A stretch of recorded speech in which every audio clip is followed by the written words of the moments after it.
Hey, welcome back to the Real Estate Excellence Podcast. Today's guest is a true veteran of the industry, full service broker, associate, educator, mentor, and community driven leader who has been serving buyers and sellers and fellow agents in Northeast Florida for more than 2 decades.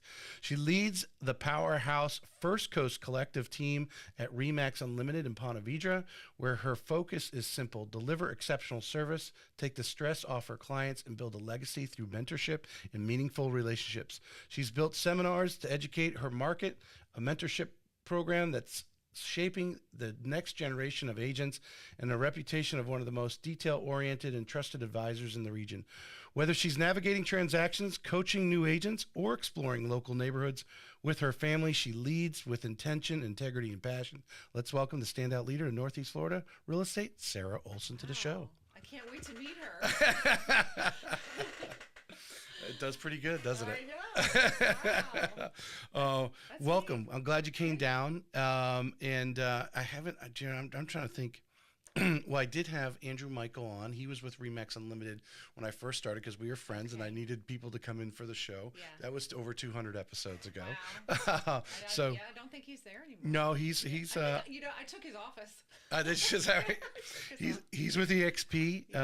I think is where he's hanging out now. But you guys have really, we were just talking about having a retail front. Yes. And which is Engel Volkers takes that same kind of position. Yeah. Many other brokerages, obviously everyone does their business differently. Every brokerage does their business a little differently. Mm-hmm. But you are dead center in next to the grocery store, dead center in Nocatee, which is obviously, I don't know, is it still rated as one of the top 10, top places? Yeah, I think it still is. Yeah, because what places has several splash parks you're living available? on vacation. Yeah. Everywhere in Northeast Florida, you're living on vacation. But yeah. Tell me, I'm going to, since we're on that subject, there's a different clientele in Nocatee, I think. I found that there are people who are attracted there because all the bells and whistles, but they're there shortly and they want to get out. Yes. And then there's others who might be living in other parts of the region and go like, hey, I want to go there. Yeah. And type of thing. So you have this kind of in and out type of thing. It's a lifestyle. Yeah. And some people get there and they're like, whoa, this is too much of a bubble. It's too crazy for me. Yeah. I want out. And then there's some people that it's the exact opposite. I can't believe why anyone would not want to live here. Right. I am a little concerned, and I think it's going to come. And not that Nocatee is the only place like this. Yeah. The golf cart situation. E-bikes. And the e-bikes. Yeah. These kids are riding e-bikes or their little electric scooters that are traveling at high rates of speed. They are. And I know we had an accident recently. I don't think it was in Nocatee, but where a teenager was severely injured in that. And they need to get a grip on that because I just feel I think there's I saw an advertisement of an agent who does a lot of YouTube. He was talking about a Nocatee. Well, we know there's Nocatee style developers or the same developers looking on the west side. Yep. But I was trying. I think he was even talking. Might have been in Duval County. But anyway, there's other communities going to be built like that very nearby. Yeah. And it's just going to compound. And these e-bikes are getting out of control. It's not even. It's almost morphed. It went from golf cart, and then they changed the age limit for golf karting, whatever that's called. So there was that, and then it's the e-bikes, and now it's the dirt bikes. And the dirt bikes with the popping the wheelies, and I know now I'm acting my age, popping the wheelies, but we see it all the time in Nocatee, and the kids are popping wheelies, running red lights in the middle of the intersection, and they have helmets on, but it's scary. That's what mind boggles me. I know that the age thing was because I live in St. John's Golf, and we became a golf cart community. We weren't before. Yeah. Even though we're in the golf course, it wasn't. You weren't allowed to drive golf carts on the. But I was on the CDD board when we did it, and we had a set age at I think the county of St. John's County was 16. The state was 14 on the golf carts. So St. John's County's adopted the state because you can't You know, where you get someone goes to Yeah. court or what, you know, whatever, you know. So they made it 14. But you're 100% right. These kids are riding. Yeah. They are literally riding mini bikes. Which when I grew up, those were mini bikes. Even though they got the Yeah. fat tires and they're low and they're not that big, they are mini Yeah. bikes. If they're on the road, they need to have a license plate. Yeah. Yeah. Well, they're not on. Yeah, and they're on the sidewalks. Yeah, But which some is of even them more are on- dangerous. Yeah. And just yesterday, I saw a group of the kids, and they were 2 on a bike, Mm-hmm. popping wheelies. And that was just yesterday in front of the elementary school. And you know, I mean, kids will do what their parents will let them. Exactly. Or not know. Well, and You know. unfortunately, a catastrophe is going to have to happen, as we all know. Yeah. We can go on with that, but let's go on with some positive stuff. Yes, I don't want to be on the hate. Yeah, page, let's. the Nocatee hate page. Hopefully, those listening, it's like we never bought a golf cart, and we're not going to buy my kid. They can pedal up a mile Yeah. up to the amenity center. Yeah. With their pedals. Yeah. Let's talk about your Real Estate Agent Success Academy. Yeah. Your passion in that. You started Yeah. about 8 months ago, according to your Yeah. LinkedIn. Going slow. Yeah. Yeah. But it's something unique. Tell us about it. Yeah, so the Real Estate Success Academy it started with an idea of based on mentorship. It was like a light bulb that went off.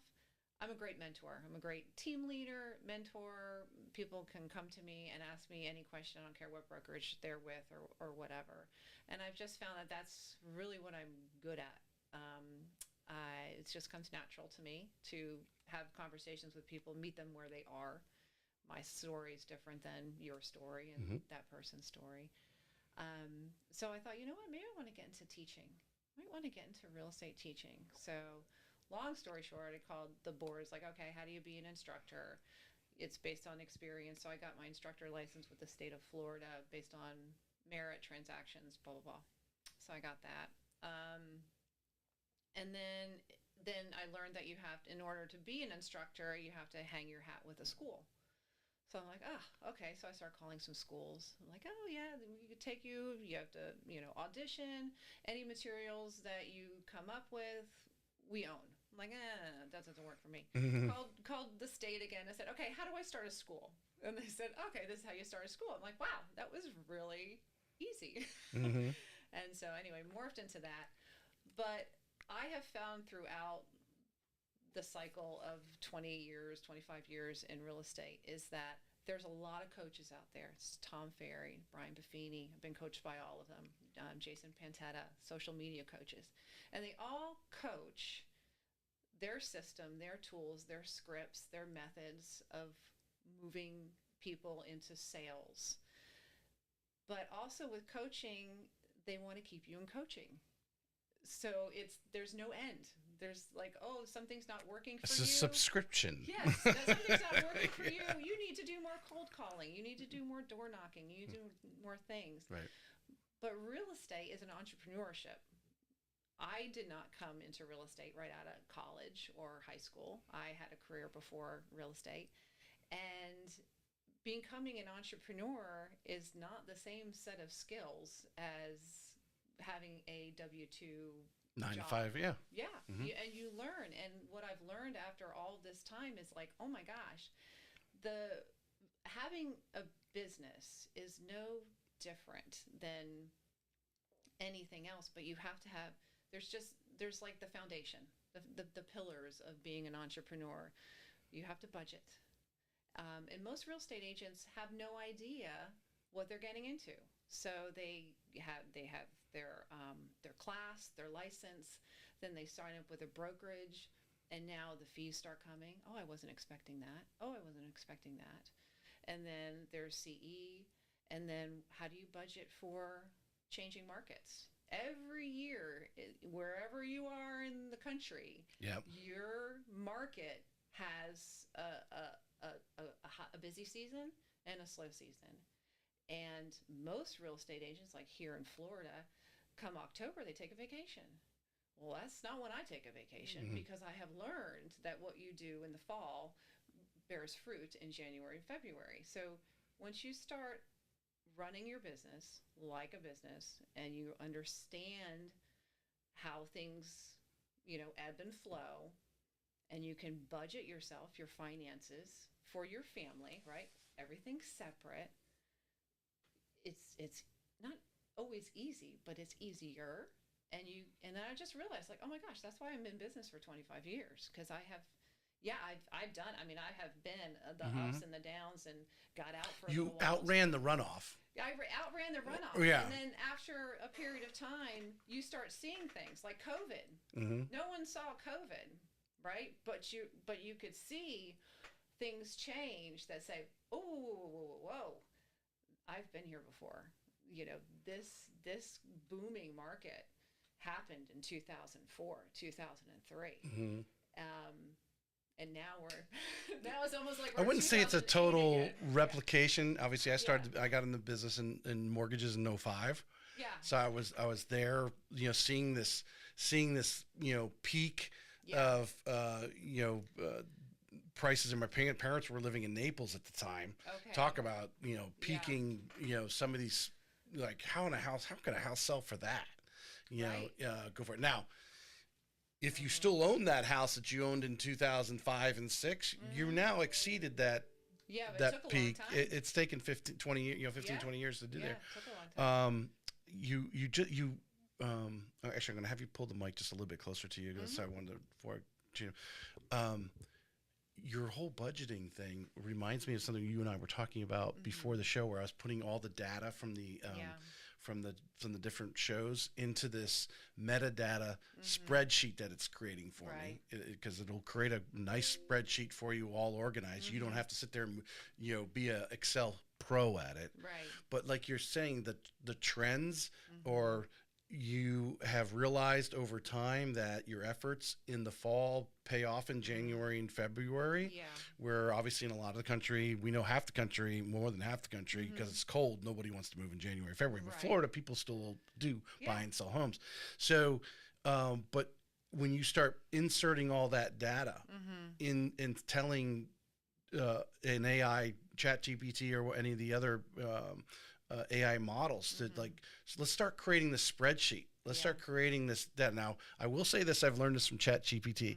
You put in a lot of information and it creates that spreadsheet. It'll say, hey, it's updated and here's the link. And you could click that link and save it. Because if you walk away and don't use it for a week and then come back, it'll say, hey, I need that information again. Do you have it? But if you have the sheet it gave you, you can upload it right back in and keep going. I didn't put a spreadsheet into ChatGPT yet. So. Yeah. Well, you know, you just tell it that hey, I need a spreadsheet, and these are the columns. These are the things I need to have in there, the information that it wanted. As it told me what information I need for the project that I'm working on. Okay. You could go in and tell it, I want all these columns. And then, that's so funny. And then you might be, you know, handful of inserts in and go, oh, you know what? I need to go back and add this other column. Can you go back and with the information I've already give you, add this other column in there, so when it's on the spreadsheet, right? Yeah. And so it has this data for you as what you're talking about. Because I think you're talking about agents should be tracking what they're doing, so they can look back and go, oh, you know, I've been doing this 2 or 3 years. I've always had a really good October. Why is that? More homes on Halloween than any day of the year. Yeah. Historically. It's like the weirdest thing. It's like, I've got to trick or treat people. So the question would be, well, what? So why October 31st, so we probably started that transaction in September, maybe late August. Why is that I got a lot of action at that end of the summer, you know, beginning of the fall? And then maybe it could have been, you know, track it back to an advertising campaign you did in June. You know, who knows what. Usually it's just like more where when people move. So when people move. And for here, like, we have the snowbirds that come in, but in our area, we have the grandparents that come, and nothing moves real estate more than babies, you know. So now my mind is starting to blow because I'm talking about this. So if you're an agent right now who is unorganized, which is most of you, I know. and not saying that I'm totally organized, but you can go into these AI models and say, hey, I just finished a transaction. Here's the customer's name. Here was the address. Here was the lender. This is what they paid for it, whatever. I got the lead from this, and just start putting in that information. And then when it's, you know, it starts, save the spreadsheet. So who knows when it's going to be, when you're going to go back to it, but you keep updating that thing. And then you could start asking it questions like, because obviously maybe you input when you did your advertising campaign. Yeah. Like you were talking the postcards, which I'm very interested in. Yeah. When are my postcards going out, and when am I getting these calls? Yeah, I do postcards in January, February. Yeah. Because, yeah. I guarantee you, if you start inputting that information, say, create me a graph. Yeah. It'll create you a graph that you could visualize, and then add into your instruction. I should. Because now you could show you could show your class that, hey, I did this activity. Yeah. 60 days later, I'm getting these many calls. I'm closing on Halloween. Yeah. So I have a lead tracker that I have used. I don't know for how long, but I've used this lead tracker, and I have two big chunks of it. One is warm contacts, and one is hot contacts. And hots are the 0 to 6 months, or 0 to 3 months people. Same information, but it says its source, where I got the person from. For me, is it a team lead or a personal lead? Has their name, address, what state. We just added this. What state they're moving from or moving to. Big one. Could set up a Facebook geo-tracking if they're coming from a certain area. Yep. And their timeline, what the expected sales flow is, because nothing motivates you more than waking up every morning and looking at your lead tracker and seeing what your income could be if everyone that does what they're supposed to do. Does what they're supposed to do. And we know those people move from the warm column to the hot column, the hot column. Do your job, right? As Bill Belichick says, do your job. It's time blocking. Do all the things you hate to do, because we all have things that we hate to do. You do those first in the morning. And I think all those books, people write these books on motivation. I honestly don't like them. I think maybe because I'm just self-motivated. But, they always say do the things you hate to do first thing in the morning. Yeah, eat the frog. Eat the frog. That's the book. Love eat the frog. I have a little Yoda bobblehead on my desk with he's eating a frog. Little baby Grogu. Yeah. But it was Tammy Tingle from Century 21 up in Fernandina. Yeah. She was telling me she goes to AI and has it create the schedule for her, and because she likes to try to do everything she can, those routine activities before 11 o'clock. Yep. So 8 to 11, that's what she's working. Yep. Exactly. And ask the AI to create that schedule for her. Her month schedule in advance. Oh, nice. What to do. It is amazing, and we could talk about that later. But let's go back about Greensboro College. I'm going to step back. Yes. 1994. And if you want to mention it, I wasn't going to mention dates, but you got a degree in accounting. I do. I have a degree. Yeah. What was young Sarah think? I mean, what did you visualize your career? What did you want to do? In high school, I wanted to marry Michael J. Fox from Secret of America, and I wanted to move to New York City. That's a true story. I've always, I don't know, accounting's like puzzle pieces to me. So when I went to Greensboro, I declared accounting as my major. And I sat there in the administrator's office before classes started. He said, I don't know why. I don't know. It's a long story on how I got to Greensboro. Actually, a very short story how I got to Greensboro. But he said, it's going to be a 5-year degree. And I said, oh, no. I'm not in here for 5 years. How do I get out in 4? He told me. It's like, okay, done. And he said, well, most people don't claim their major and then actually graduate in their major. With that major. And I said, okay, I do. And so I did. So I worked in accounting. I thought I wanted to be a tax accountant. So I did some bookkeeping and then worked for this wonderful company called Vanguard Cellular. Do you remember that? Yeah, nobody does. I worked for Altel. Okay. Yeah. So I know I was there. I was there when the obviously when Nextel was hot in the 90s and stuff. Yeah, I mean, I got cell phone business. That's like where me and my wife met. We were both working for Altel. Okay. Seeing that whole, you and I grew up. We didn't have cell phones. No. In high school, let alone in college we didn't have email. I didn't have a cell phone. Yes. No. No emails. No. We had to go over to the computer lab if we wanted to type up on a Mac, up a paper. Yeah. Crazy. Yeah. Yeah. So I was staff accountants, and then my husband and I thought we would move to Pennsylvania to get married because our family was up there. Went up there, worked for a CPA firm, and I thought I'd be a tax accountant. I hated tax accounting. So then they moved me into auditing. So I did some governmental and non-for-profit auditing throughout the state of Pennsylvania. We were only there a year and a half. Mm-hmm. Moved back to North Carolina where we belonged, and was pregnant with my first child, Emily. And I don't know if it was I was an assistant controller at the time for a fiber optics company there. And I don't know if it was the hormones or just being behind a desk in the same thing every day, cash flow statements and blah, blah, blah. I came home and I said, I'm going to go into real estate. I was like, why? Was that totally out of the blue, or did you know someone in real estate? I mean, was there... The only thing I can think of, I don't really know. I really don't know. My mother and I growing up in Jersey, my mom and I used to go look at open houses all the time. We lived in this old row house in North Jersey. So I don't know if that was it. I don't know, but I never looked back. I said, well, let me just take the class.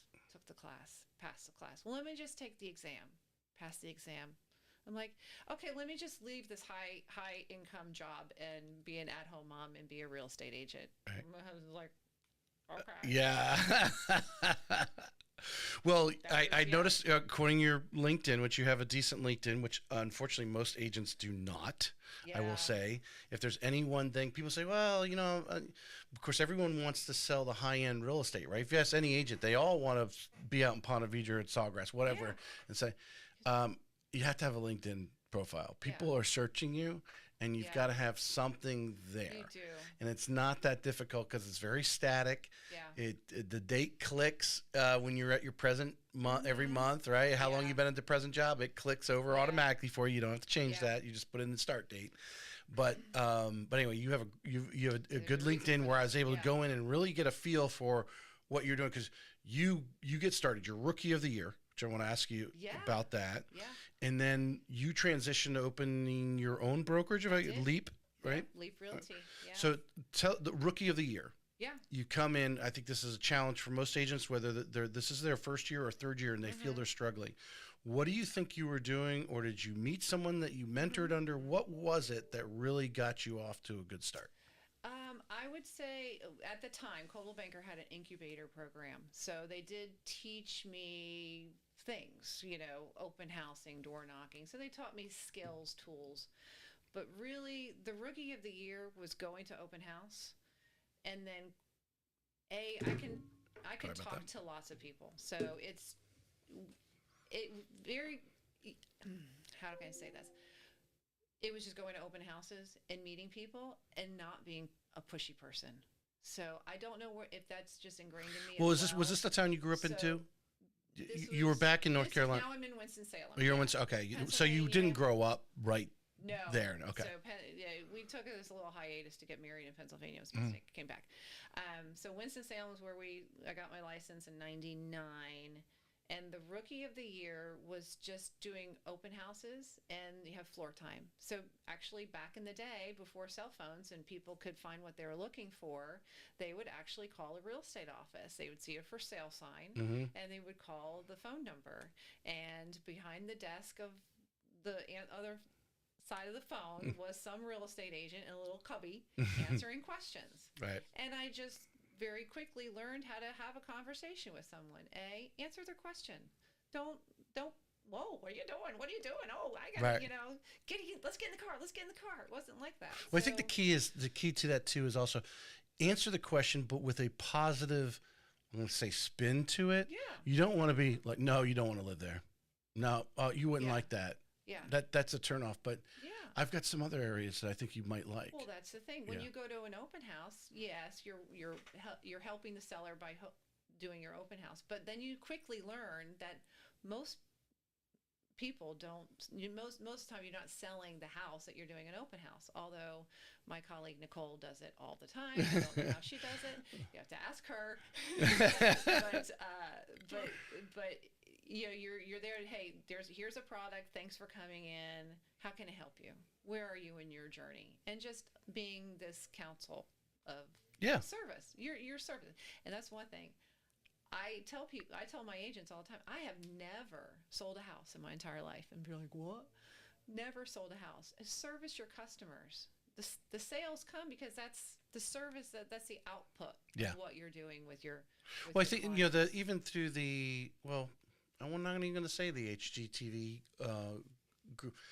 I think obviously people get into real estate because the house does sell itself if you put them in the right, like, hey, I want to be this far from the grocery Yeah. store. When you got Yeah. when you figure out all that and you're like, well, that house over there, Yeah. the house physically itself, how it's laid out, will sell itself. Yeah. You just got to get them all You're a those matchmaker. ancillary Yeah, you are a things. matchmaker. Yeah. And that's why it's like talking to a customer. It's not, I want 3 beds, 2 baths. Okay, that's great. There's a million of those. Why? Right. Where are you in your life journey? What do you enjoy to do? Oh, I like in here in Florida, we have so many people that come from the other areas. They don't know the area. So it's like, what do you like to do? You want to be beach? Oh no, hurricanes scare me. I want to be okay, perfect. What do you like to do? What does your weekend look like?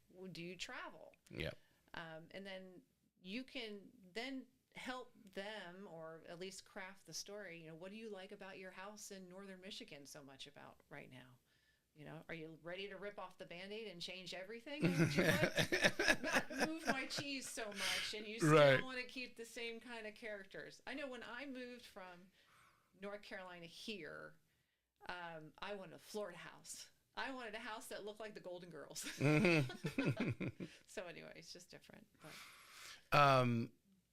Well, it goes that part Yeah. goes back to lifestyle. I know what you're saying. I Yeah. remember coming down visiting before I ever moved to Florida. Parents as friends of theirs, because I went to college in Charleston, so coming to Palm Coast wasn't that at spring break. They had their friends that I grew up with. Anyway, we're in Palm Coast and come down and they were on the canal, the pool right there. You walked right out, boom, you were in the pool. It wasn't like Cape Cod. It was Yeah. a little different, and you fall in love with that Yeah. atmosphere, and obviously what Yeah. they're looking for, you've got to find out. Yeah. So you're rookie of the year, Yeah. but then you quickly in 2008, even if the know. date is correctly, you opened your own I brokerage. did. What? Why? Everyone in real estate knows what 2008 did. Yeah. I don't know. Maybe it just saw something shiny. No, Well, it's that thing when you said earlier, it might have been before the show, when people say they're going to stop doing something, you're Yeah. going to step in and do I'm it. like, whoop, I'm going in. Yeah. I think it was 2006 and 2007. I was with my wonderful business partner at the time, Patty. Just love her, and I was just feeling the slowdown come. And when you're in a partnership with someone, you split in money and all the things, it hurts when there's a slowdown coming. So there's a slowdown coming, and my husband also, and you're gonna love this one too. My husband got laid off from his job from Krispy Kreme for 10 years. So there was a conglomerate of that, and I was really. Did people stop buying donuts at that time? I know. No, they stopped buying coffee. He was running the coffee department. So it was interesting. it was like a trifecta of things that happened. But I was also very much into green technology and sustainability. And this is from, a whole nother segment on indoor air quality. My daughter, Emily, started having asthma.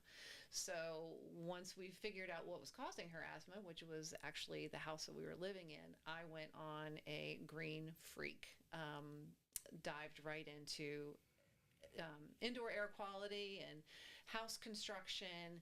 And through that, I started meeting with builders that were actually building green. And I wanted to take the knowledge that I was learning through these green builders and bring it to Coldwell Banker and even start a green division within the brokerage. And I was like, what? What's that? No, that's stupid. And so it was like this trifecta of things where I was like, I was just feeling called to do something on my own. So LEAP is a leap of faith.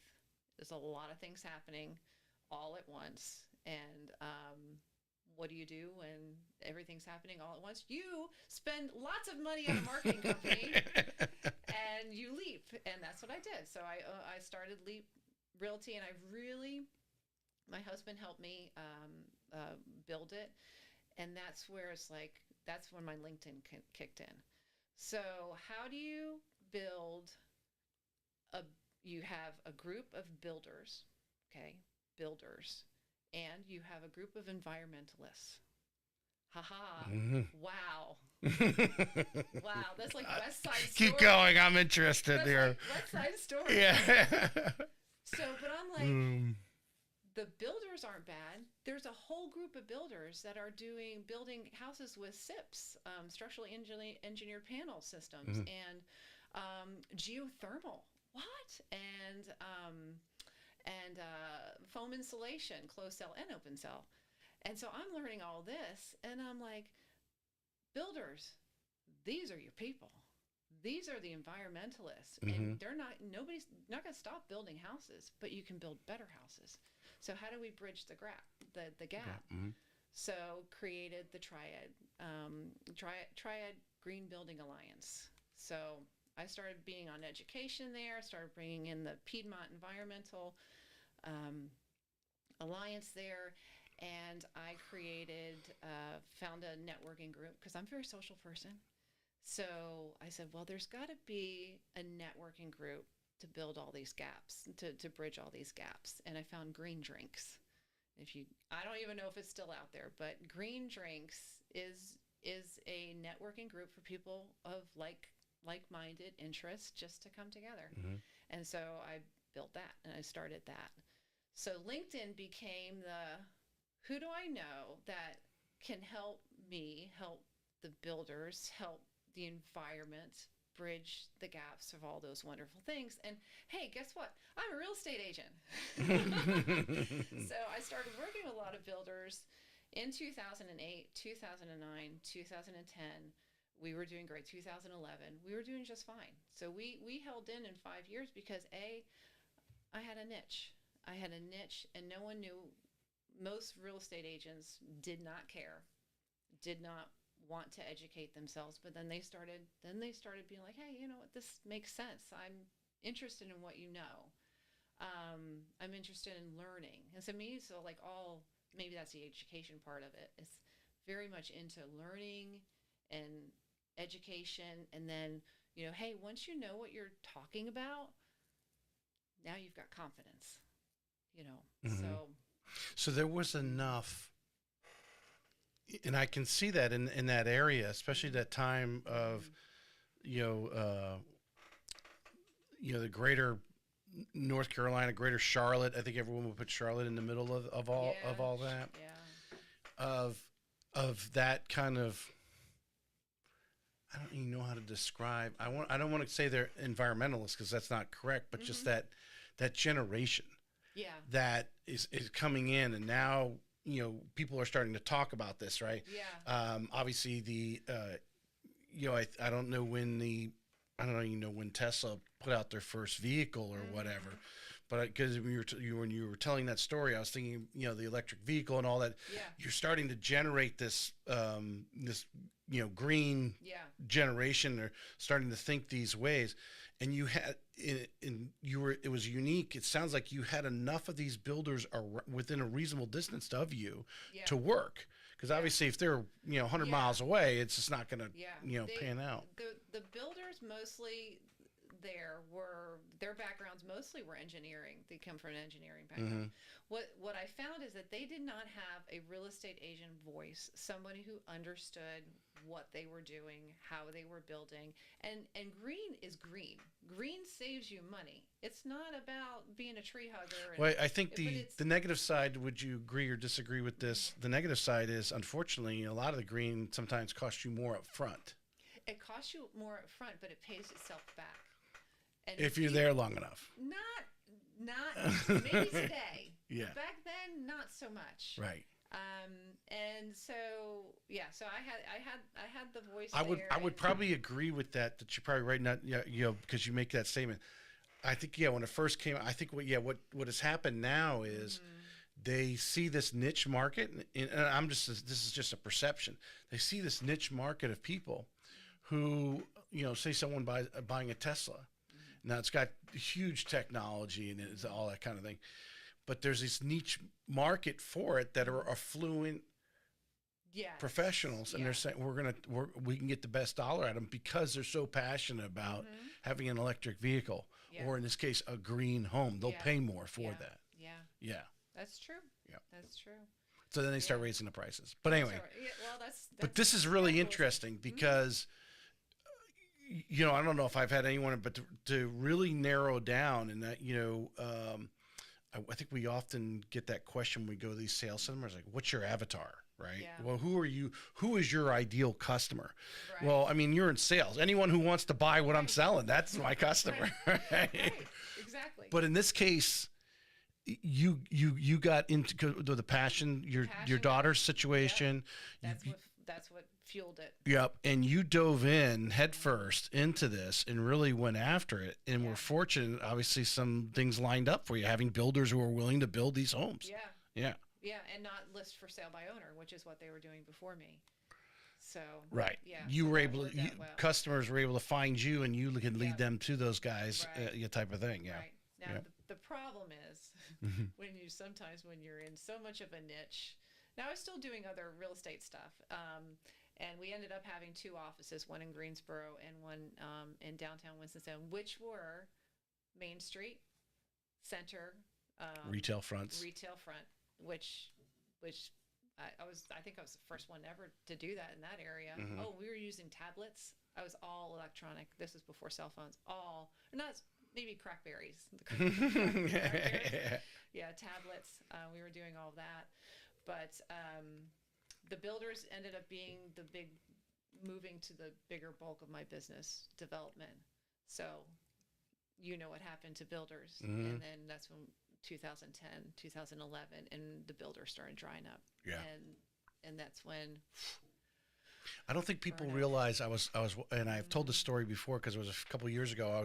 When the construction costs started to go up a few years ago, and the builders couldn't really predict what the house would cost when they got finished with it, and people started getting these, hey, we need to charge you an extra $40,000 for your house because of cost.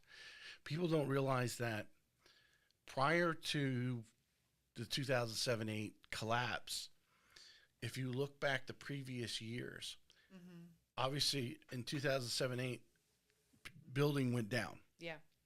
It did not get back up to the 50-year, the previous 50-year low, not back to average, right?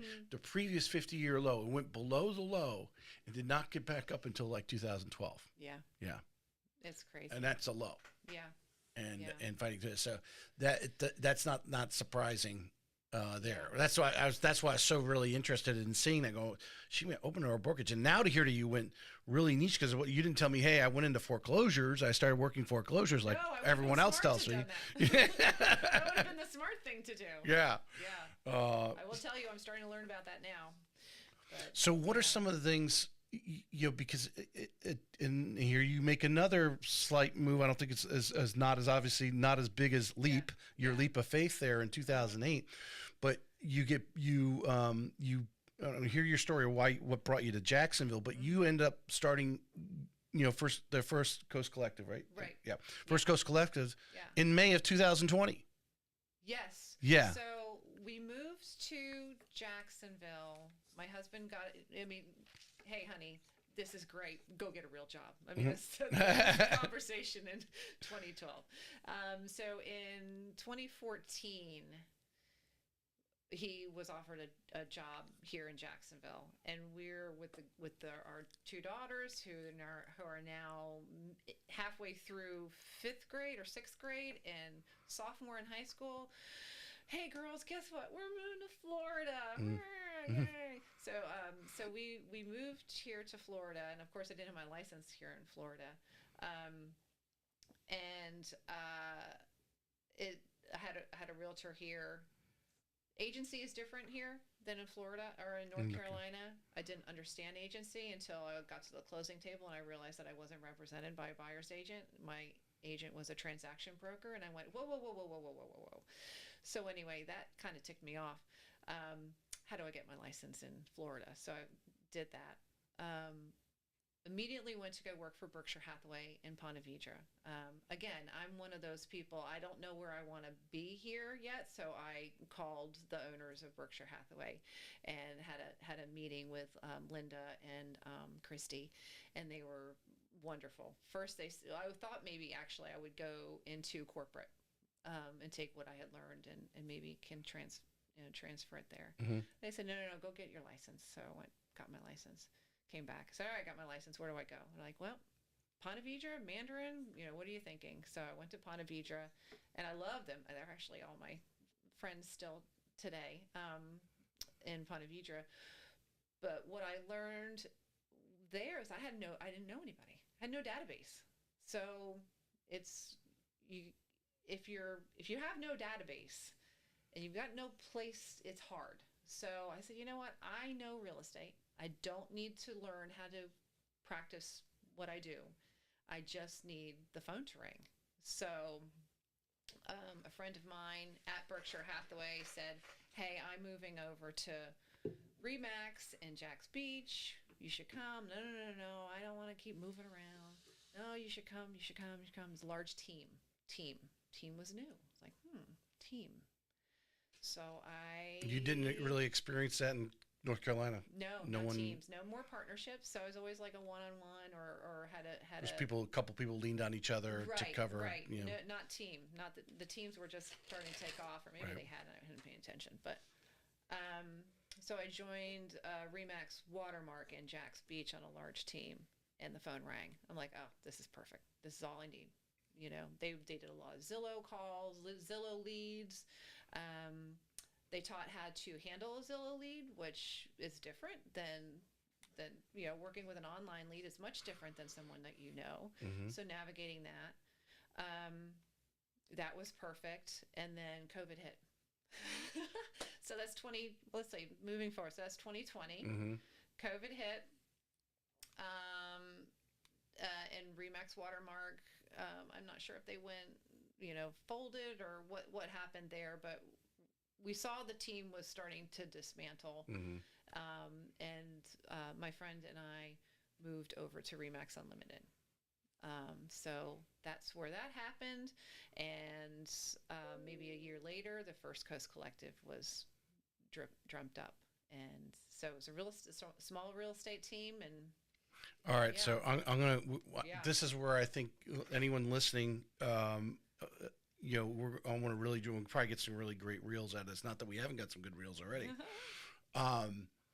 because you have this vast experience. You've done some things that some agents have visualized or dreamt. I've seen some people start some teams. I'm like, are you serious? You're starting a team? You've only been in the business like 12 months, and how are you going? I mean, you have enough credibility at this time. Yeah. You have enough bats that when you say you're forming a team, there's agents your reputation probably at this point. They're probably like, hey, I want to be part of your team.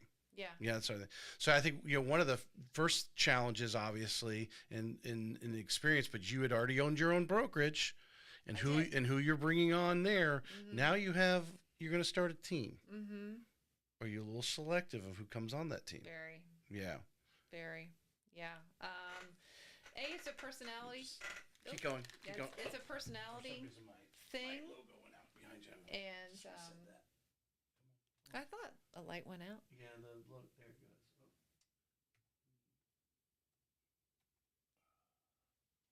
All right.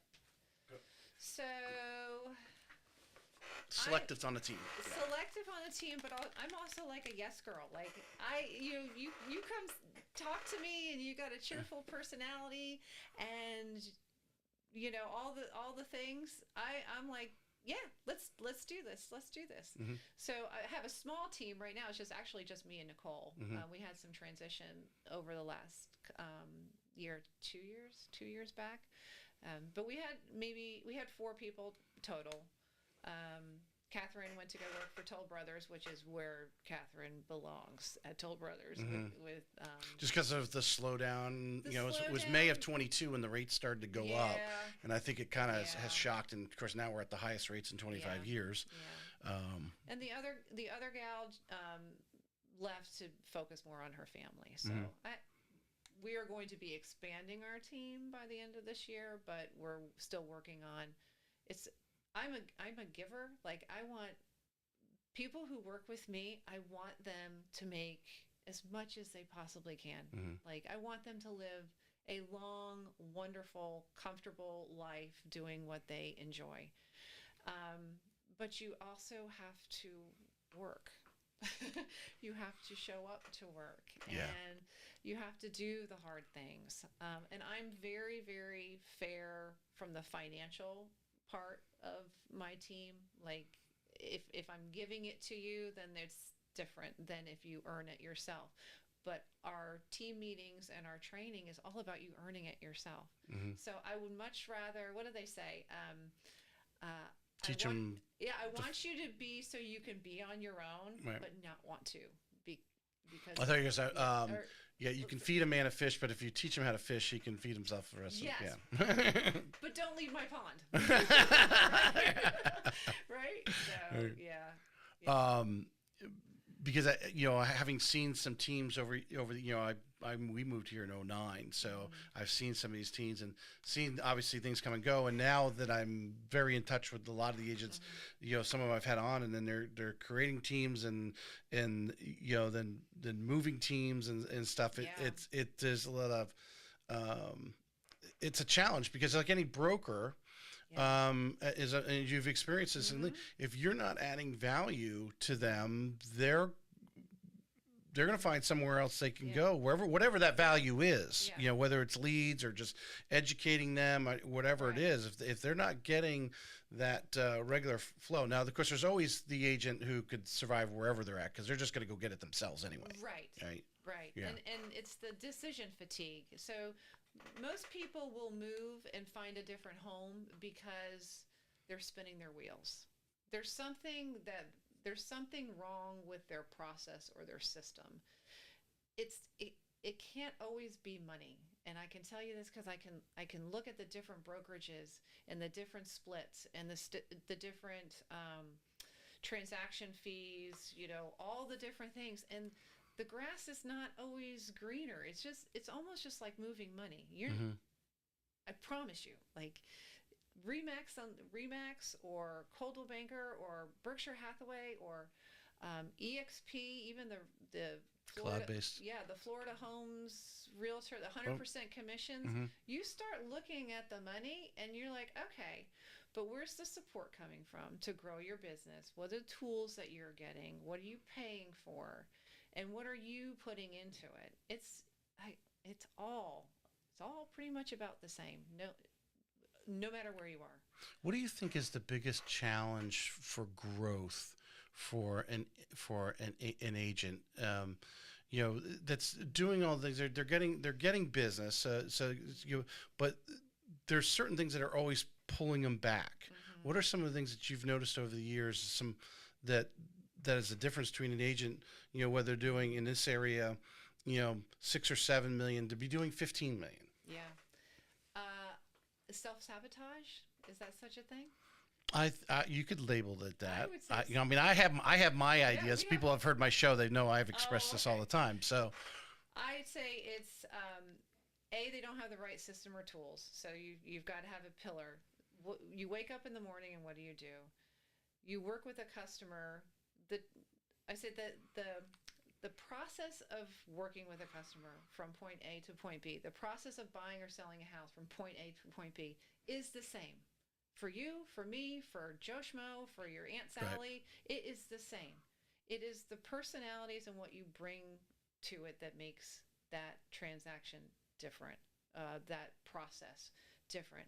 So, which in turn leads to referrals and so forth, the enjoyability of it, or the less stress, as you, I forget how we expressed it in the intro there. So I think another lender told me, I'm going to claim this as my own. We are in the business of getting in front of as many people as possible who are making a real estate decision in the near future. That's our job. We are here to sell ourselves. So for every one person they know 4 people, statistically proven, that are buying or selling real estate in the year. Okay, so you do some math. So if my customer who I just sold a home knows 4 people who are moving in a year, do I want to let that person ever forget who I am? No.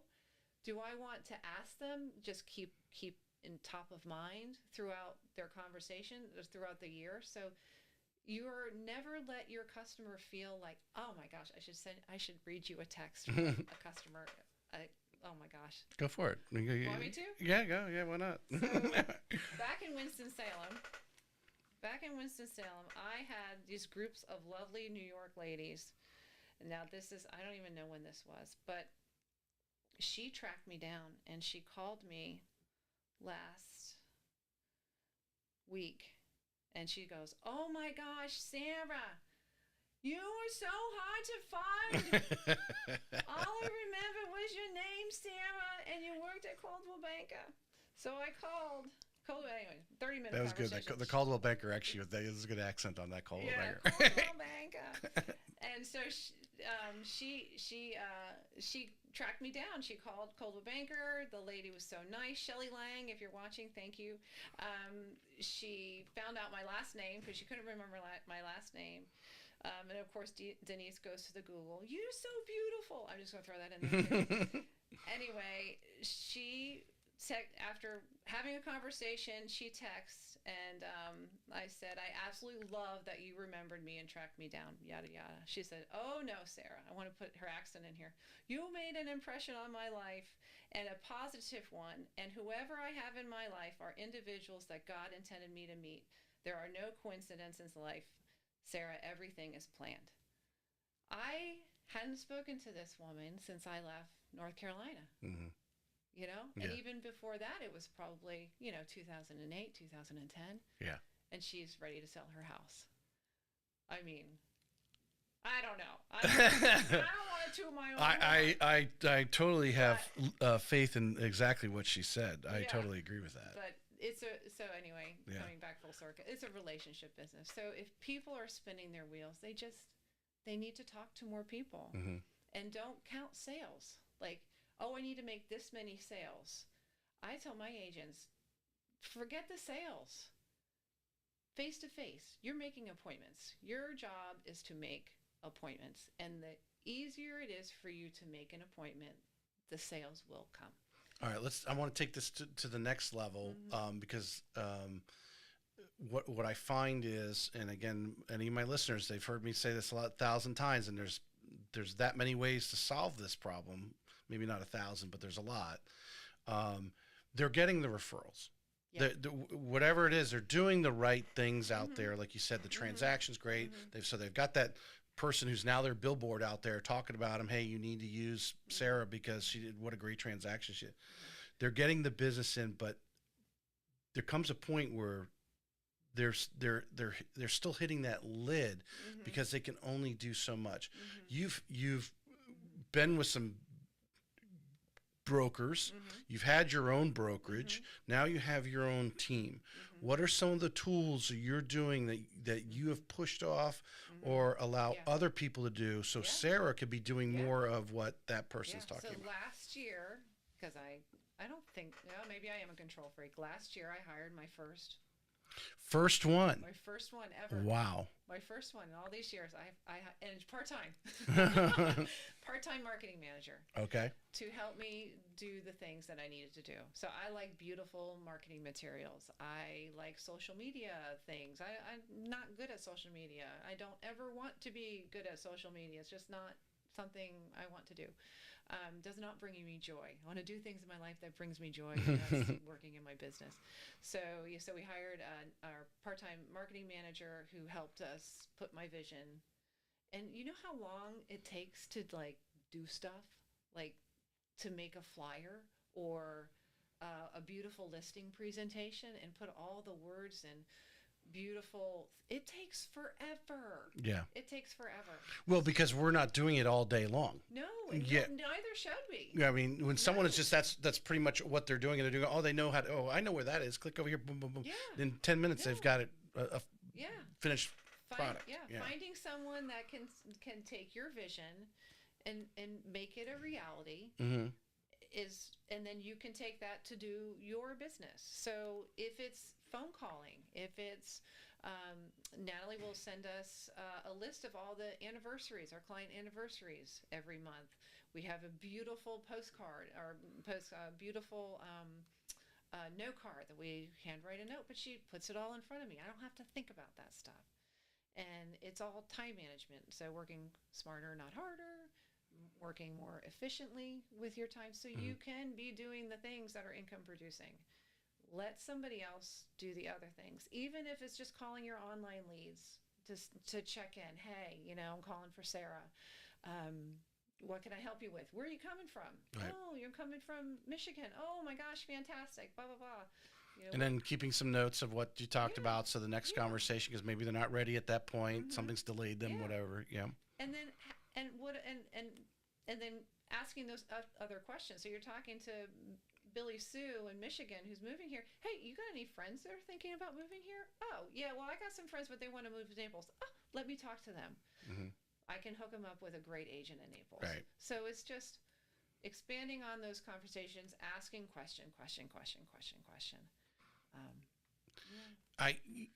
That's, you tipped on, that's exactly where I wanted you to lead but I'm totally surprised you went 23, 24 years without having some sort of, I figured maybe when you were running your brokerage, especially dealing with the builders, because having worked for a major builder here in town from the lending side, I mean, obviously a build, whatever, it's 6-8 months a year. I could have been a contender, but no, I'm just starting. But because there are a lot of great agents out there. We see them on the Jack's Real Producers. I see them come up, and I've had a lot of them on that are at this point where, they've hit a lid. There's only so much you can do by yourself. So much you can do. And you have to take that leap that you talked about to say, hey, all right, I really like someone to be I really want a solid transaction coordinator. Let them do the contract, send it over to me. I can overview it and then send it out, and not sit there and I don't know what chore. Well, I think everyone's a little different. Yeah. What chore don't you like? Right. What is it you don't like doing the social media? Well, then let someone else do that. Yeah. And we do have a transaction coordinator that we subcontract out. So that I did we started doing that a few years ago. And that's been great. Of course, all the VA customers that we do ourselves. And even with like Nicole, who started with me a couple years ago, brand new real estate agent. She closed 17 homes her first year. Oh, wow. Yeah, just do what I tell you. Say what I say. And she transaction managed them all herself because you have to learn. Yeah. You have to learn. So when you have a transaction coordinator, you're their boss. Well, you can't review what they've done unless you've done it yourself. Exactly. If you have to fill out that contract so many times, and then you don't have everything. There's always an addendum that comes up for this. Yeah. So let's look again for the listeners out there, these agents that are out there, because I preach all the time. I really feel an agent's career can be broken or made by the brokerage they lined up. Now, again, there's always an agent that could come out of anywhere just because wherever they worked before, their experience, their mindset, whatever, their entrepreneurial mindset, they can come in. They can work for any broker, no matter how good or bad they are, right? But there's a lot of I think the people fall out. Made the first step was wrong, and that was choosing the brokerage. Based on what you've been in the business, you've worked for different brokerages. What are some of these steps that an agent should, if they haven't got a brokerage yet, thinking about getting the business, the first brokerage, or maybe they're in a brokerage right now and they're like, maybe I should move. What are some of the questions they should be asking, and who should they be asking to figure out where's the right place for them to do their business? Yeah, most agents, when you're brand new, you're going to start with the brokerage that's right around the corner from you, or maybe even your girlfriend worked there, or whatever. I pass Watson every day, and it's right outside my neighborhood, so I'm going to go there. And the broker's going to welcome you in. They're going to talk to you. They're going to have a great conversation with you, and everything's going to be great because they want you. You know, when I started real estate, I came from an accounting background. I interviewed the brokerages because that was my background now that, and I've realized that, they just Because that was your job to go in and ask questions to figure out where everything's at. Wait, why does everybody want me? They don't even,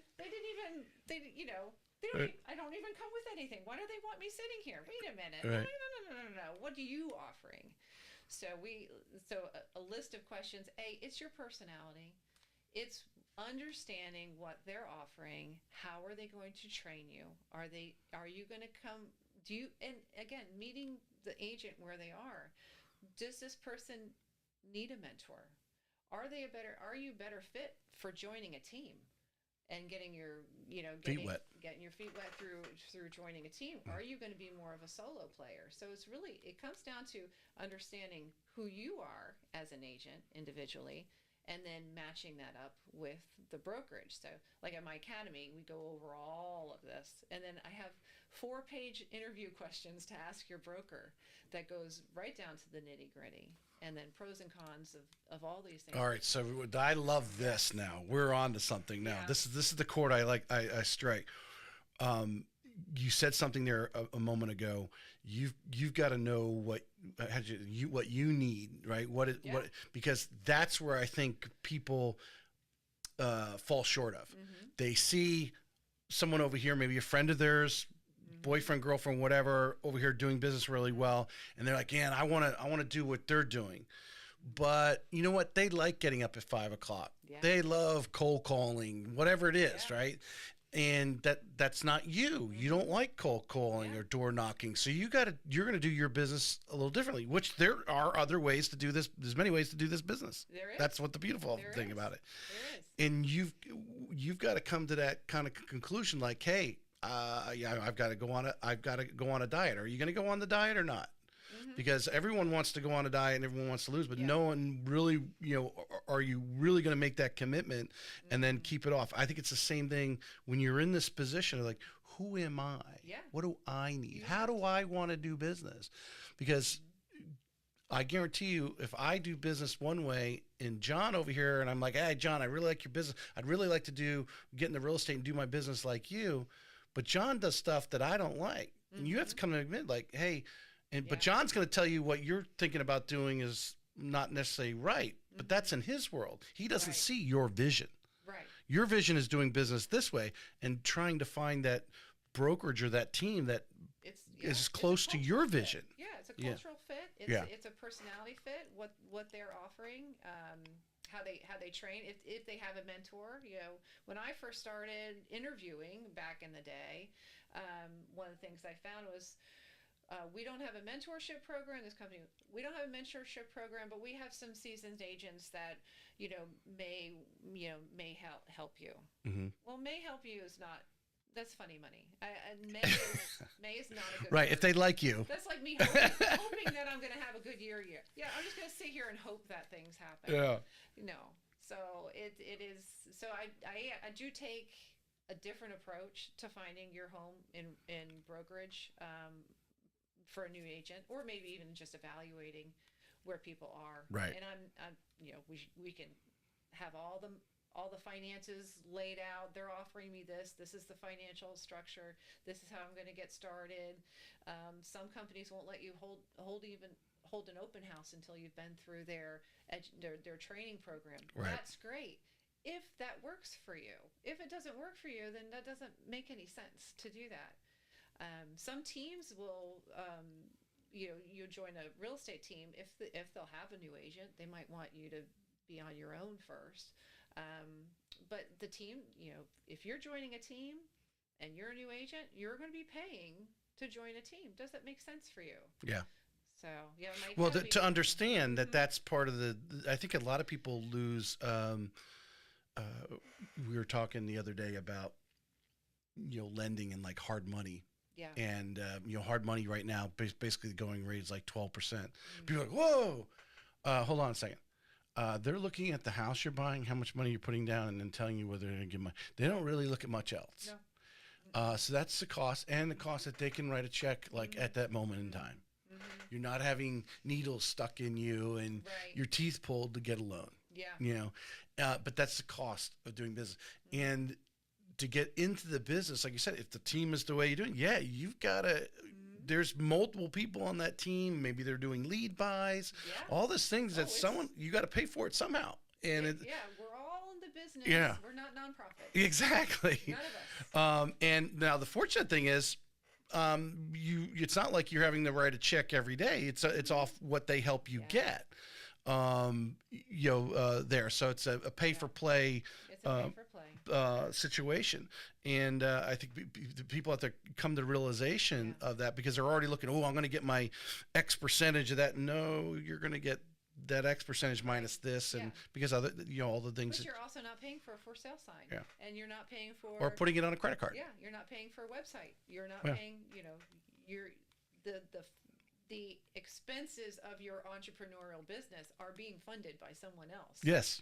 And that's great. You are paying for it in your commission. Which any entrepreneur will tell you, you're going to write a lot of checks and when you get started to do a business just for a bunch of stupid stuff that had nothing to do with your business doing. Right. And you will write checks that you don't know if you're ever going to get a return on investment, let alone, how many entrepreneurs, it doesn't matter what business you're in, have blown money on marketing stuff that they hoped would work. And I teach in my class. Yeah. All the things you should not spend your money on. And then I can't remember how many things I have some tools and subscriptions that I'm like, you must spend your money on this getting started. KCM is one of them, Keeping Current Matters. For a new agent, get started with Keeping Current Matters. Right. Since you brought that up, because I find that interesting too, what are some things over the years, I assume you teach them how to, because new things are coming out all the time, how to evaluate a new widget, new shiny thing that flashes in front of you? Yeah. I'm kind of like, if Instagram is telling me to buy it, I should not. You're like my wife. That's my rule. I bought some mushroom coffee, and I told her it wasn't Instagram, it was TikTok. I bought some mushroom coffee too. Yeah. It gave me a headache. Yeah, there was $9. Yeah. So, the business of being in front of people is no different. It's a relationship business. It's a face-to-face business. Getting your appointments set, face to face. And so the tools that real estate agents should invest in are ones that provide value. So I love Keeping Current Matters. They provide value that you can do a social media script on there and, put it on Facebook or Instagram and all those kind of things. It's I assume it sounds like it's keeping you, it's educating you. It's educating and giving you verbal ammunition, so when you are in front of somebody, you actually have a topic to talk about. Yeah, and somebody can find you and be like, oh, this person knows what they're doing, and it provides value. You could also blog about it, whatever you want to do about that. You can form an email to your database about it. But yeah, I don't know all the AI stuff is, I'm still new. New. I'm still learning all that kind of myself. Do you feel, I probably know the answer to this, but to get your explanation, one of the reasons why too many agents unfortunately fail, or last year, what was it, like 70-something agents, 70% of those agents did not actually transact? That makes me sad. Yeah, it does. From the standpoint, because really, I have seen, because I'm when I'm searching out guests and so forth, I'm looking at numbers, and some people who were doing it well, even up through, even before COVID. But, obviously, if you weren't doing well in 2021, you weren't getting out of bed in the morning. You stuck a sign in the yard, you got offers. Yeah. Now, challenging part, as I'm sure you experienced, you had customers, but you were fighting with multiple offers. And if you weren't winning, how do you win those when there's 10, 20 offers on a house? Right? You had to learn how to do that. Some people were really good at it. Yeah. And that's why you're successful. So that you were getting pushed out from that standpoint. But I'm trying to remember where I was going with, but the agents who were doing well at that time, and then these last, I don't know, I guess it's been about 2 years now, about roughly. Rates went up, but now it's really settled in. And of course, as we got towards, I don't know, obviously elections and stuff like that, throw people into, it's all how they're feeling and so forth. Some agents have really struggled where other agents have actually excelled. Have you noticed that? Yes. They've actually done better in this Yes. market. Yeah. And that's because when markets change, you have to have that entrepreneurial mindset. People who don't people who don't have to move right now are not moving. People who have their 3% interest rate and their house is working Yeah. fine for them are not moving. So what do you look for when people aren't moving? You look for people who have to move. And now, okay, so things have shifted. So again, your job is to get in front of as many people who are making a real estate decision as possible. Who's making real estate decisions right now? People who have to. These are not most of them are not because of happiness. They're because of divorce. Because of a loss. They're because of Job change. relocation, military moves.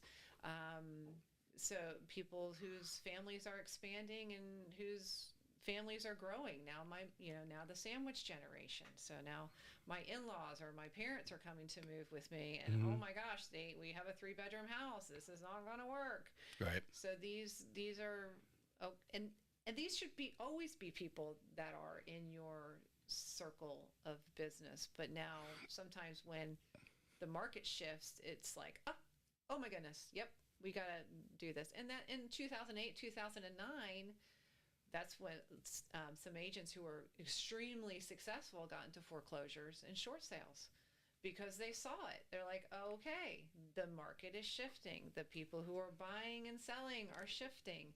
So now how do we shift with it? And I would say, how do we service the customers in need for where we are in the market? Yeah. That makes sense. Well, to hearing the stories from many agents who obviously did well and made it through that time period, some of the things that the amount of foreclosures that were going on, short sales and so forth, and dealing with the banks because they'd never dealt with that before, not at that volume. Yeah. And those who dug in and really, oh my goodness, everything on the timer. Hold on a second.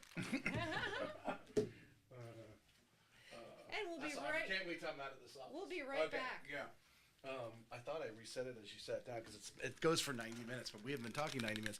Anyway, that really dug in to that niche, accelerated and got through that time period. You chose in 2008 with Leap to take that niche. Yeah. Do you have a niche today that, obviously it's not the only thing you do, but you try to market your avatar that you try to focus on right now? I don't. We are doing more first-time homebuyer seminars because I love first-time homebuyer seminars. My daughter is a first-time home buyer.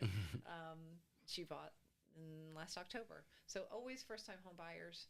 And then we're starting with seller seminars because my team really excels with selling homes in markets that are not usual. Like we're not in a usual market. But no, as far as I only sell $5 million plus something. Right. I mean, my office or green homes. Yeah. Yeah. Florida. I mean, I thought it would be like the green Mecca. Like, don't even get me started. The builders here are not the builders there. It is actually, I mean, that market's probably not North Carolina market. Well, no, I mean, a lot of people North Carolina is still a state people are going to. I think it's just, I think it goes back to the thing we mentioned earlier, the cost. Yeah.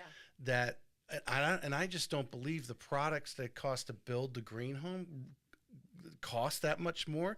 Now, I imagine maybe the technology does, like any technology, right? I mean, these big TVs, they were $1,000. Now we can get them for a couple $100, right? I just don't think. I think the markup is there because they feel the customer who's paying for it has more money to do it. Might be different now. I know, like Providence Homes builds with open cell phone installation. I think and one of the other builders does Energy Star rating. I don't know if it's D.R. Horton but there's different Energy Star. But I think there's a lag too, in the builders are definitely good old boys, and until they have these these Elon Musk 20-year-olds move in and start to infiltrate their business and start going, hey, you can actually do this, and it's not going to cost you anything more, and your house is more efficient, and you can brag about it. But the average person who lives in their house is usually 5 years is how long they stay in their house. So are they willing to pay for something above and beyond now? Well, that's why I always with the solar panels. I mean, they have not. To me, that's not been solved. One, to make them efficient, or from a cost effectiveness. But then it's like, okay, I put them on my roof, but then the insurance company wants my roof replaced every 10 years, especially if you're selling it. If it's 11 years old and you're trying to sell 11-year-old roof, it's like it's like a crime.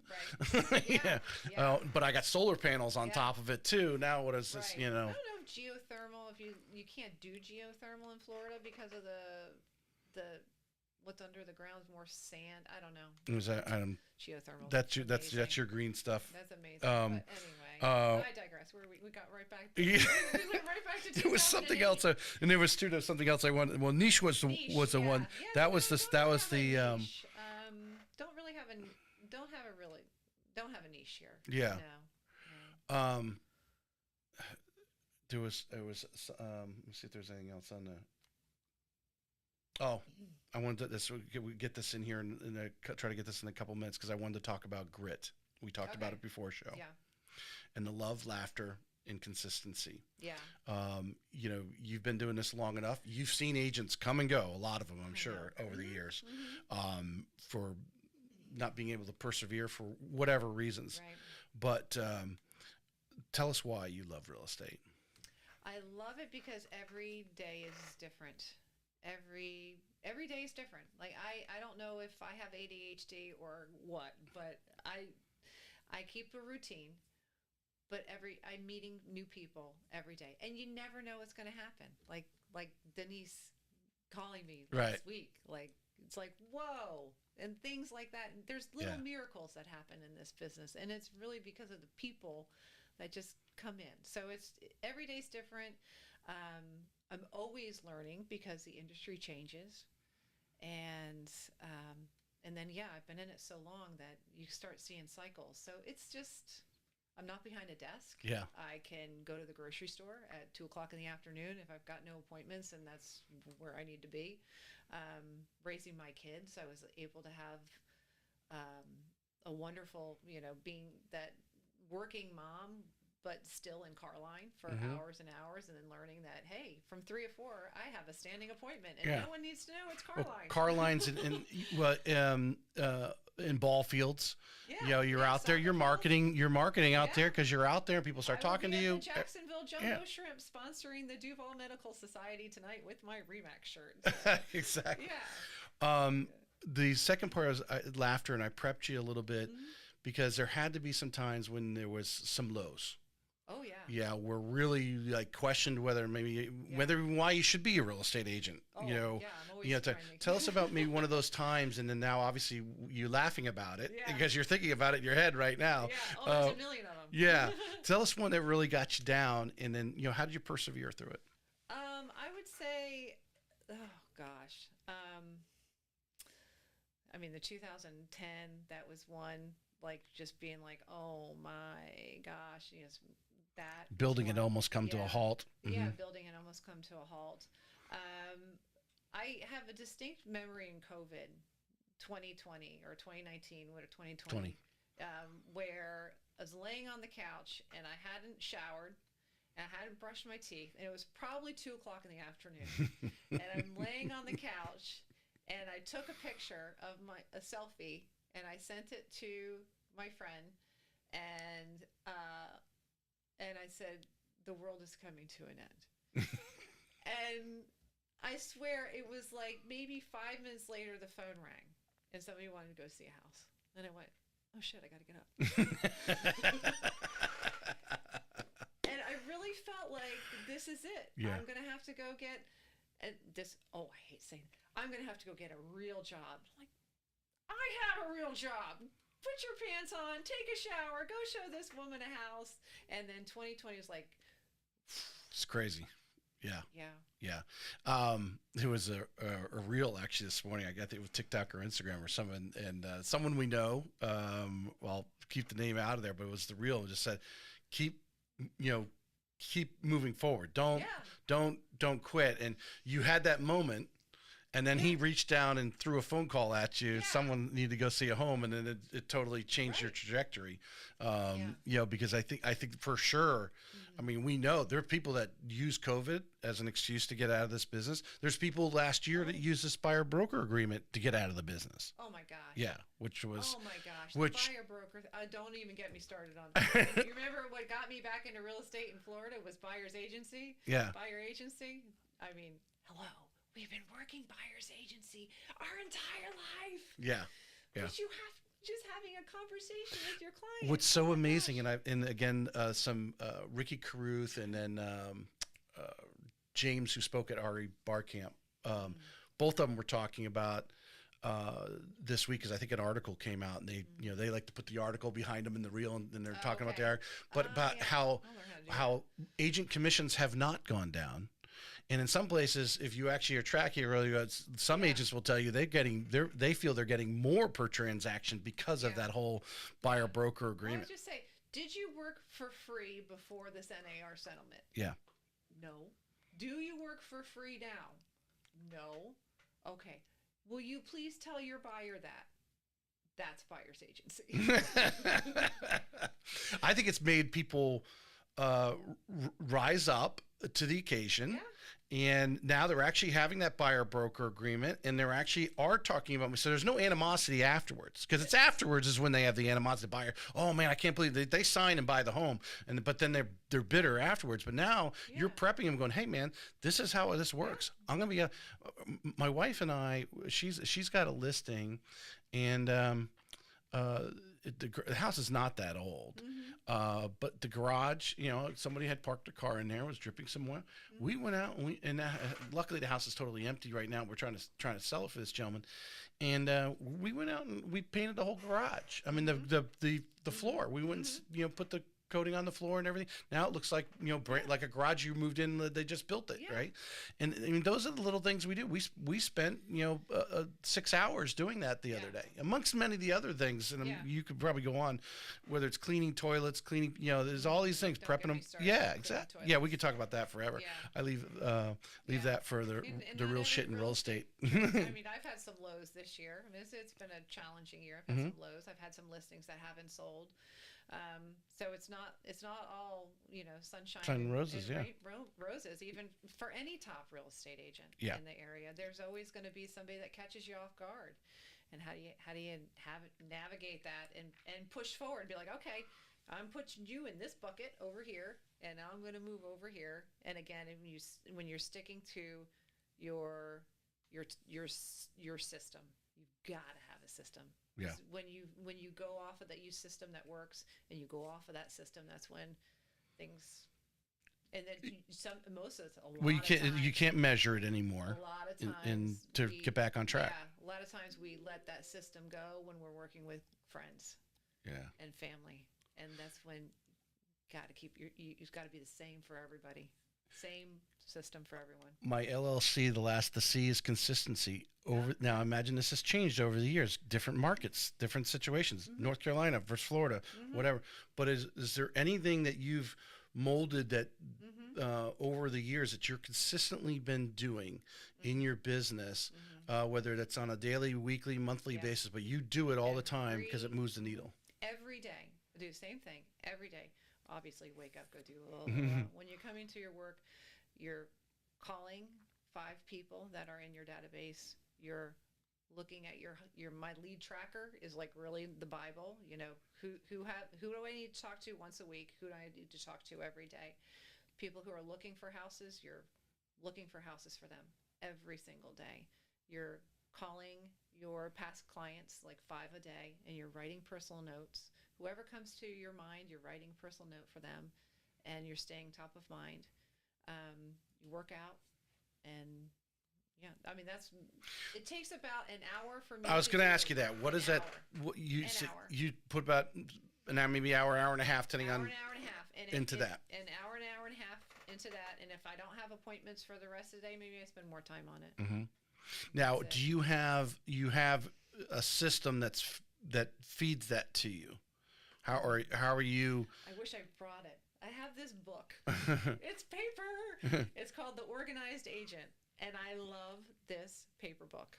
It's a calendar, Mm-hmm. and it has all the daily activities you can do, and I plan out my whole week. Nicole uses it too. She has a lot more words than I do, Mm-hmm. in color coding. But yeah, I fill it out every week, and it's like my Bible.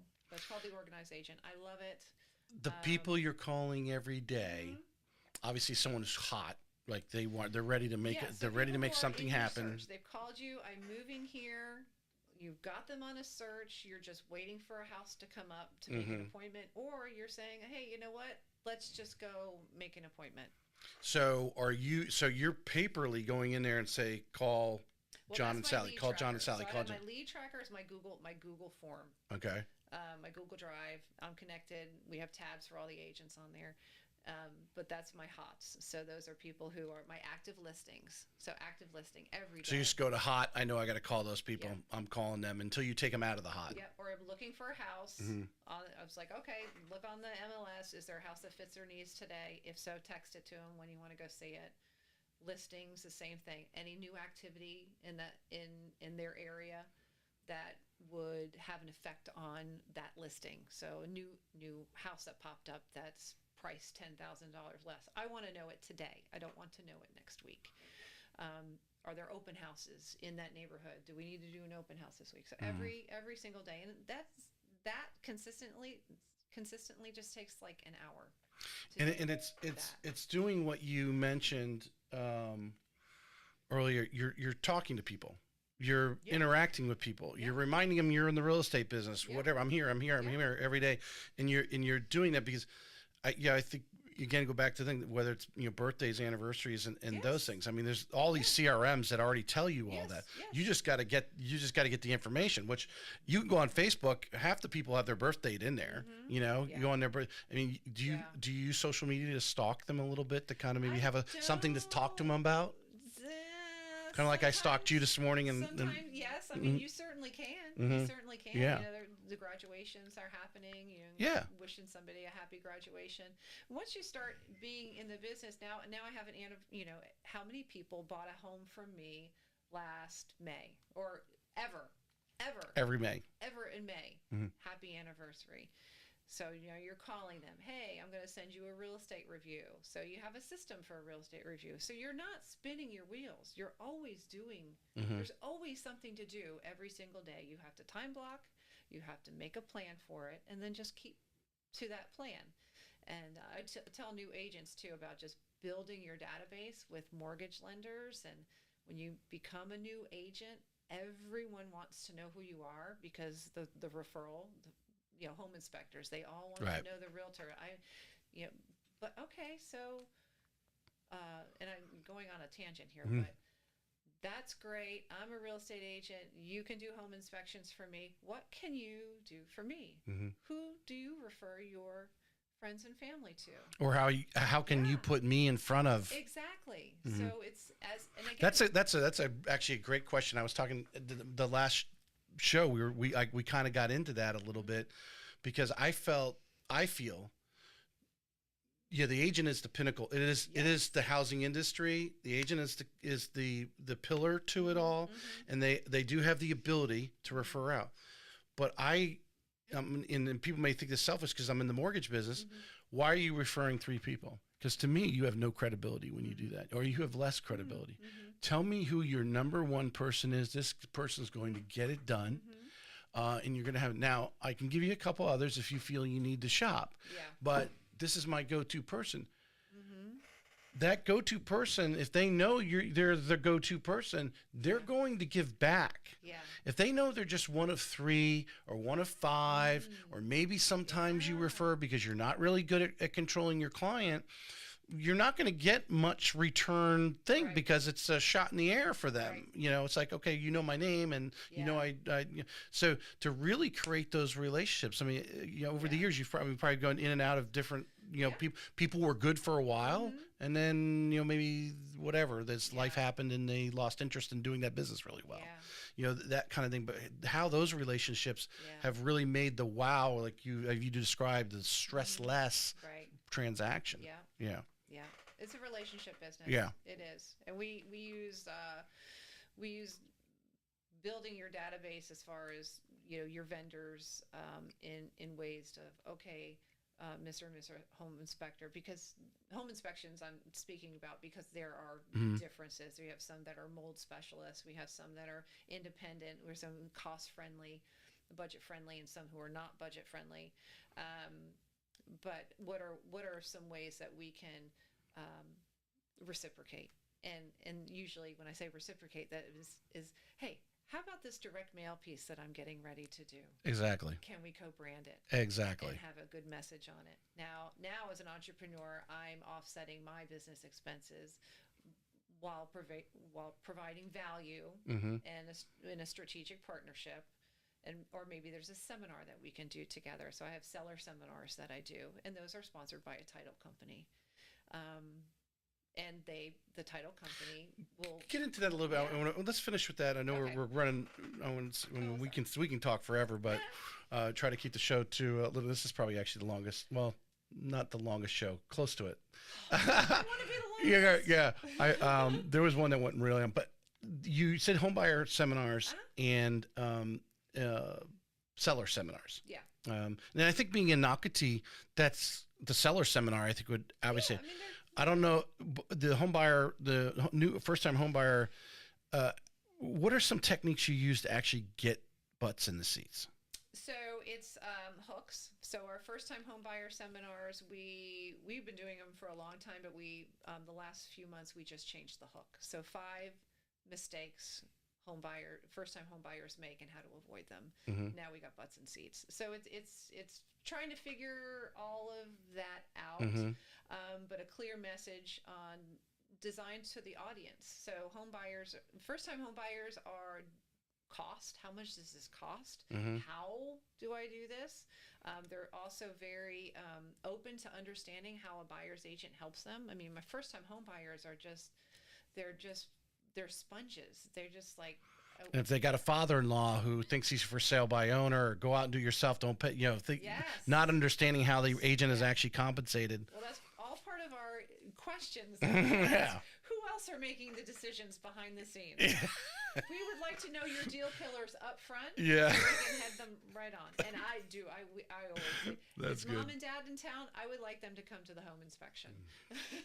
I would much rather have these conversations with mom and dad because, yeah, we call them the deal killers. Yeah.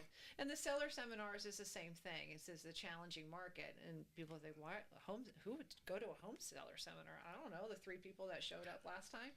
I think that's a great idea, actually. Pricing your home, why you should stage, how the cost of staging, the cost that's expenses, the cost expected, and guess what? We talk about the NAR settlement, and what that means to you, and how nobody works for free. I think the seller seminars, I mean, thinking where you're at in Nocatee and knowing how long houses are staying on the market right now, Yeah. you know, how do you separate yourself in a cookie cutter neighborhood? Yeah. You know, these planned urban developments where there's like half a dozen models and your model's every other house. Yeah. Well, it's strategy. Yeah. You so with sellers, and the seminar talks a lot about the emotional part of selling your house. Selling your house stinks. It's awful. It's intrusive. It's absolute. Every day you have to clean something and close a toilet seat and open a blind, and nobody might show up. Or somebody says they're going to show up and they don't show up because real estate agents tend to do that. It's not fun selling your house. And what people don't, sellers have to understand is that they have memories in their home. They have raised families in their home. Personal attachments. And when that for sale sign goes in the yard, it is a commodity. And that's what we talk about in seller seminar. This is going to hurt. This is going to stink. This is going to be uncomfortable. But to get the best dollar for your At home, the end this of is the what we day, need to what do. Do you want? Do you want to be comfortable, or do you want money in your pocket? Right. Because that's why you're hiring a real estate agent. Exactly. And the real estate agent has to understand, come to the table with strategy, which is timing. I love when sellers call me in December or January to sell your house, and I can say, all right, we're going February 15th. What? That's too early. Do you want to be first out of the gate, or do you want to be last out of the gate? You've got no competition right now. People are coming into town. Mm-hmm. By March, I'll have your home sold. And we do that time and time again. It's just, That's right. it's understanding the strategy and something different. Like your house has to set itself apart somehow. Do you have some agents sit in on these seminars these seller seminars? Because there's some agents that need to sit in on your seller seminar. I should do You should do. Yeah, I mean, I would do. Maybe we should put something together. An academy offshoot. Yeah. We should just because I mean, there's no doubt the reason why some of these houses are sitting. Everyone will tell you. Well, the first reason is price. Yeah. All right. It's funny. The only one who can break through is my wife, and that's because I had a emergency bypass. But yeah, there's a lot of agents out there that need, that are really striving. Some of them have only got, maybe they got one listing or two listings. We know there's some agents got a bunch of listings, and why are they sitting? Yeah. The collaboration of ideas. Okay, we know price is number one, but is there something else maybe I can do? Sometimes it's the way you approach your seller from the beginning. Yes. That you can't overcome. Yeah. So when you go to a listing appointment, you want the listing. And what are you saying to that seller when they're interviewing 5 other realtors? Are you just give me, like, I'll do anything you want to get this listing? Mm-hmm. Well, we've got to back that up. We have to have a different conversation because you're not a nonprofit, and when you list a home, you are spending money on that listing. And I've had a couple this year that have expired. I'm not immune to all of this. Yeah. That hurts. I mean, that's not a good business strategy. No. So you have to be able to approach that seller from the beginning. And how do you do that? You have to do your home. You just, Yeah. So anyway, it's a whole. Yeah, that's probably that would be lunch. just a good lunch and learn to put on. I think there's always something you can pick up out there. You go to somebody's, you might sit there and listen to someone for an hour talk, and if you can pull one or two things out of there, like maybe I try that. Well, I never thought about that. I thought about it, but then I went off on the back burner. Now you just reminded me. Now I need to do it, and then that makes it all worth it. And having your system too. So now, of course, we have these beautiful marketing materials. So I don't have to think about it anymore. I have a system in place, and guess what? It's in paper. And we go over with the seller. So I don't have to. This is the process that I follow. And there's so much going. You have to know how to price a house. Yeah. You have to know its place in the market. Yeah. I appreciate you coming on today. This was jam packed. We probably could talk for 3 hours, but part two. Come on. Well, that's one thing I'm going to start next month is cycling back through a lot of people I've had on, just to do a 30-minute, just a video podcast, put it out there. It's be out on YouTube, be on Facebook, whatever, and get caught up. Yeah. But I think. Coming on as you get your school starts to pick up pace here, I'd like to hear a lot about that, because that's really what I'm trying to do with the podcast is I don't want to say educate like they're not educated, but hear other ideas, hear what other people are doing. As all agents, collaborate. Hey, this worked this month. Or whatever it is. That makes our this was industry fun. move forward. It was easy. Yes.